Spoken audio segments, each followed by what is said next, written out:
Hello, this is Colonel Braxton Beauregard BURLIQUE the Fifth, adventurer, treasure hunter, swashbuckler extraordinaire, at your service, madam.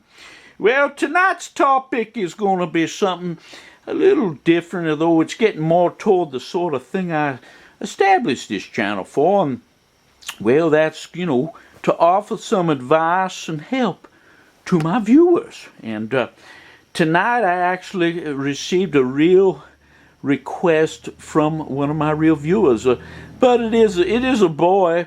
I call him the old pool cat. I've known this boy for over 30 years, and one night, a couple nights ago actually, he called me and I was discussing some different things with him, and as you can see, I have my phones here, and let me try to move the camera just a little bit. There we go. And I have my phones. The red phone is the one, like heads of state, or, you're running a business empire, you have to have your phones. And yes, I know they have this modern technology, but I've always used the red phone over there, for my business calls and such. And then I have my other phone there. That one there, I have that for calls that, that's like a certain, well, let me move my drink out of the way. For some of my friends and some of my clients, I've managed, as I told you before, I've managed some different sort of Hollywood talent and different people I've met over the years, and sometimes they, get themselves in trouble, and well, they call the old colonel to see perhaps I can help them, along with some of their problems, get them out of a situation. And that one, I kind of do things old-fashioned. We have my answering machine here. And in fact, it is the end of the day. I think I'll play the messages here. Let's play and see what message we got. Colonel BURLIQUE. Oh, there's one. Where are you, you old son of a bitch? Well, pick up! Well, I'm not picking this up. This is Jack. Hey, a situation's developed out here, and I need your advice. Call me back. Let's call here. Hello, Colonel BURLIQUE. It's me, Pee-wee. I got the situation, and I think I need some help. Please call me. Beep. Hello, Colonel BURLIQUE. This is Michael Caine. I thought that I'm going to be in the United States here in the next few days, and I thought perhaps we could get together. There's some matters I have to discuss with you. I'll talk to you later, mate. Well, that's all the calls. That Jack, he's always getting himself worked up and in trouble. A number of years ago, I remember playing a golf game with him out there in Los Angeles, and some son of a bitch cut our car off, and Jack got so mad he caught up to him and cut him off, and then he stops the car, and then he proceeds to beat the hell out of this guy's car with his golf club, his driver. And well, I kind of calmed him down, and well, he had to pay that situation off to avoid any further problems. And as for Pee-wee, I'm not sure I'm going to call that boy back. He never listens to my advice. But anyway, we're dealing with the situation at hand, and tonight's topic is a real live scenario. It's you tried to sleep with your neighbor's wife, you failed. What are you going to do now? And that is quite a situation. And I'm going to do a separate video where we talk about the pros and cons of whether you want to sleep with the wife of, say, your best friend, a neighbor, or a business associate.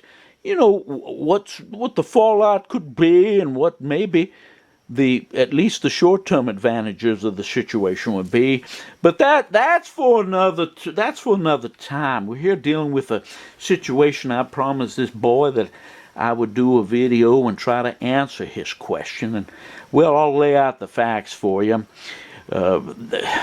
There's there's a younger couple that moved in, bought this manor house that was across the street from this boy, and he goes from, you know, an older woman living there to a couple in their like young, well, they're young, fairly young couple, early 30s, and my friend, he kind of took a fancy, a liking to this neighbor's wife. You know, a little blonde. She he thought she looked rather enticing. So he gets the idea for this last Christmas here that he was going to be generous, that he was going to give them a gift. And what he did was he wrote up a Christmas card. He included a $25 gift card for, you know, coffee and donuts at a local establishment that doesn't sponsor the Colonel show, so that we're not going to get into the name, of course.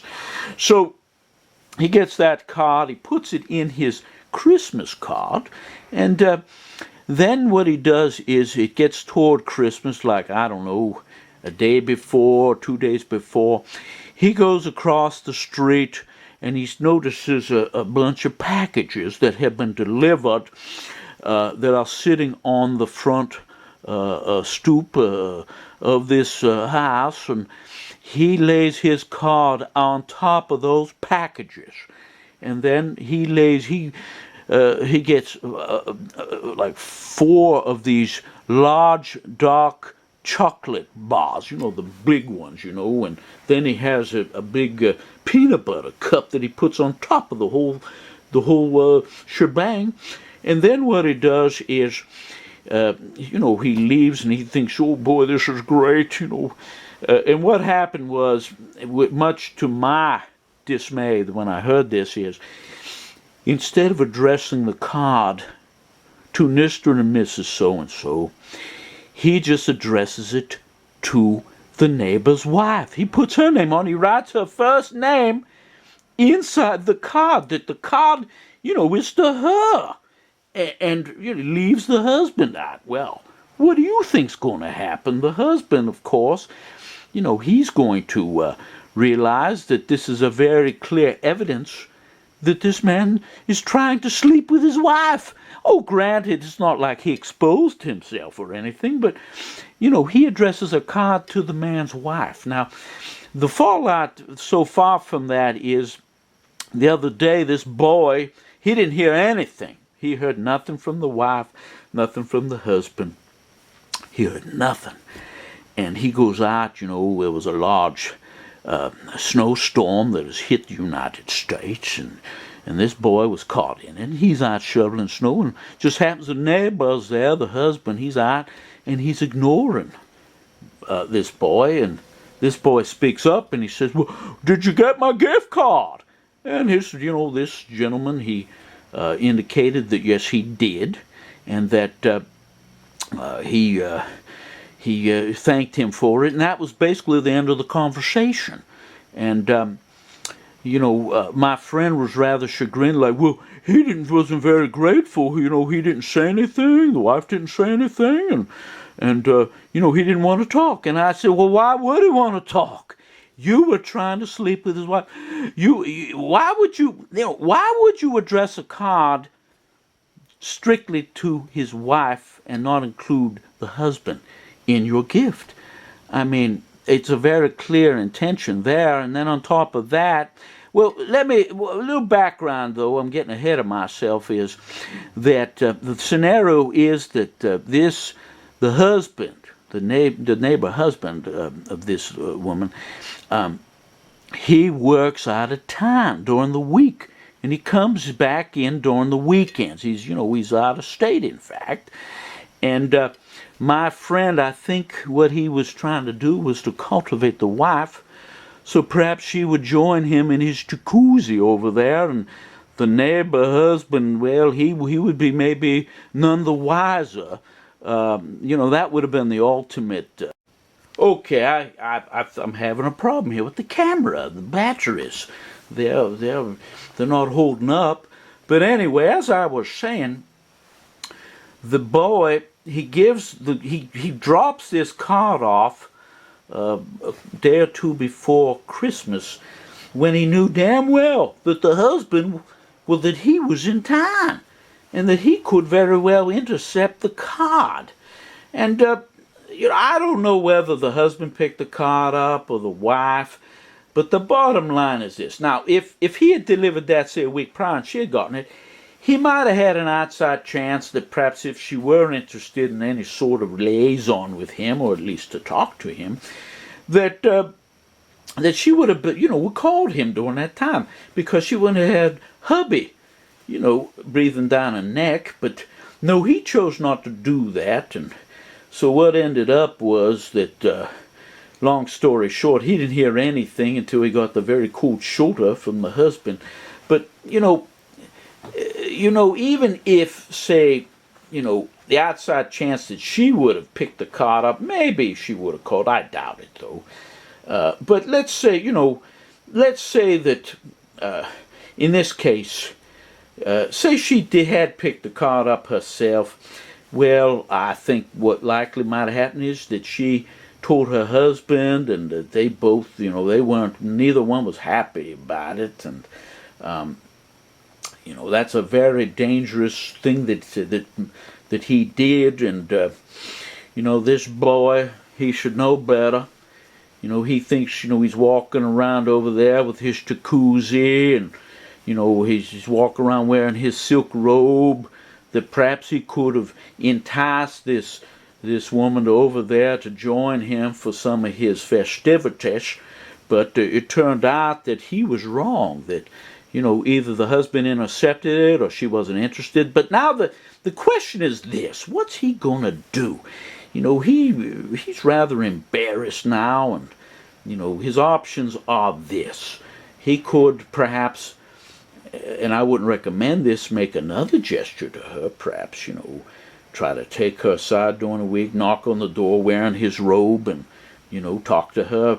That, I don't think that would be a very good idea, because either way, the cat's out of the bag, the husband's antenna's up, and chances are, I hate to tell him this, I don't think she's interested.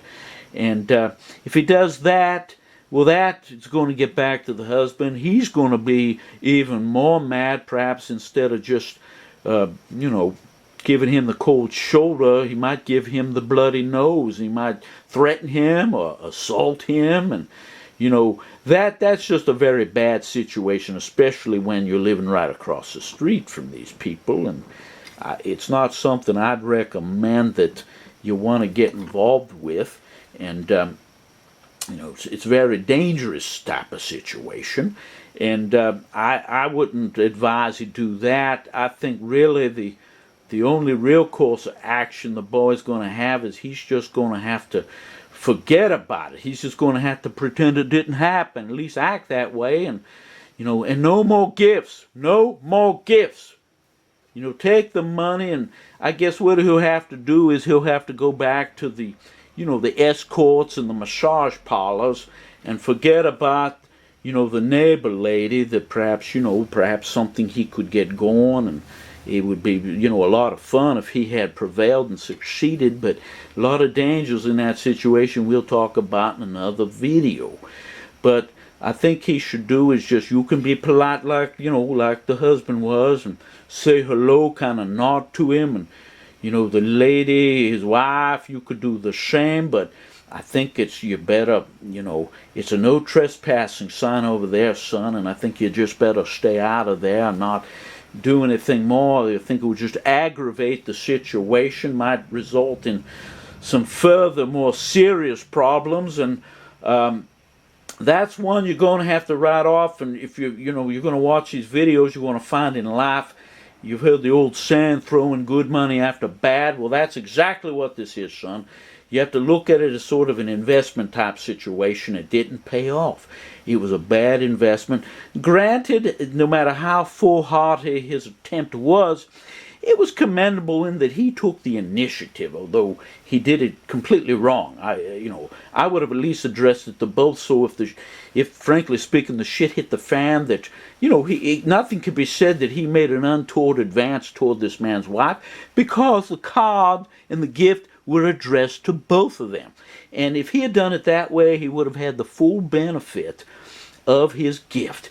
He would have been covered on the back end of it if it went bad, which it did, that it had been addressed to both. Now, if she had been, say, receptive to, his gesture, his advance, so to speak, then, perhaps she would have called him, although that's a...